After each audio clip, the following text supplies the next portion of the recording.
জান ভাই তোরে ফোন করতে বলছে কে রে? তোরে ফোন করতে কেন বলছে? বললে তো পড়ে গেছি। গোলাপ মেলা আবার ভালো না।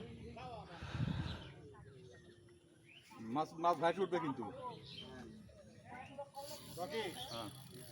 আমাদের রকি ভাই খেলছে মাছটি প্রায় 20 থেকে 25 মিনিট নিয়ে। আসলে মাছটি এখন পর্যন্ত থামছে না, যে আসলে কি মাছ বোঝা মুশকিল। তবে আমি আপনাদেরকে দেখানোর চেষ্টা করব যে কি মাছ। আপনারা সাথে থাকবেন, দেখি কি মাছ। যত সম্ভব কাতল মাছ হওয়ার সম্ভাবনা বেশি, কেননা এখানে অনেক ভিড়। এই যে আর ভিতরে আরেকটি ওখানে হিট হয়ে গেছে,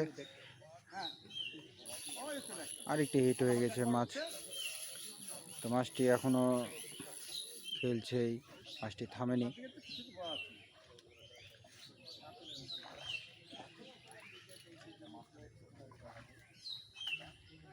ওই পাশের মাছটি উঠে গেল, এখনো বড় মাছটি খেলছে।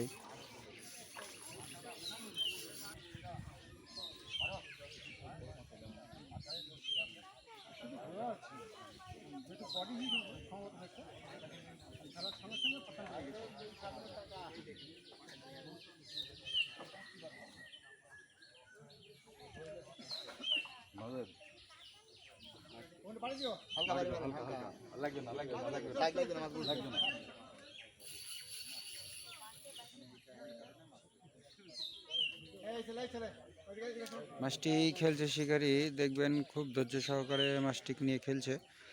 তবে মাছটি থামছে না আসলে।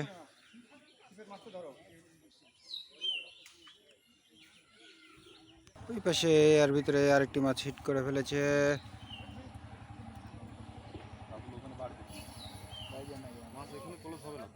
তোমার ওখানে করতে হবে, যেখানে হয়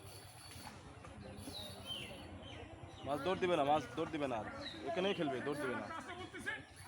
এই ভাইয়া দেখেন একটু খেয়াল রাখেন, সামনে রয়েছে ওই ঘাটটা খেয়াল রাখেন একটু। 8 নাম্বার 9 নাম্বার 8 নাম্বার একটু খেয়াল রাখেন দাদা। সুইচটা ক্লোজ করে দেন ভাই।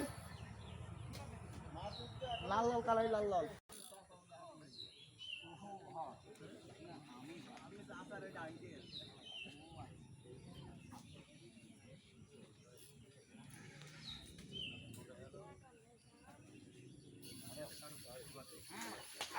এখানে আরেকটি মাছ আর ভিতরে হিট হয়ে গেছে।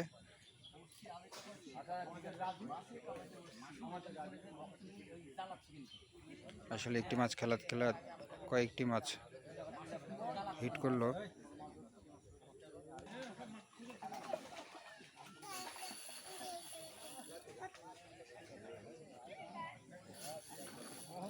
একটু খেয়ালে ভাই, আবার সামনে যাচ্ছে মাছ।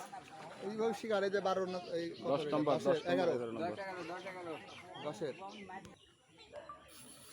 হাতের পেছনে থাকবে।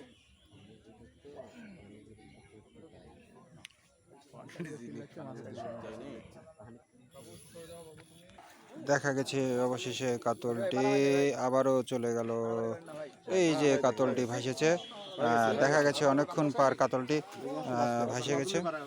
আমি পারাছি ভাই, একটু গ্যাপ দিন। আরেকবার না আরেকবার এই যে মাছটি ছাকনা হবে।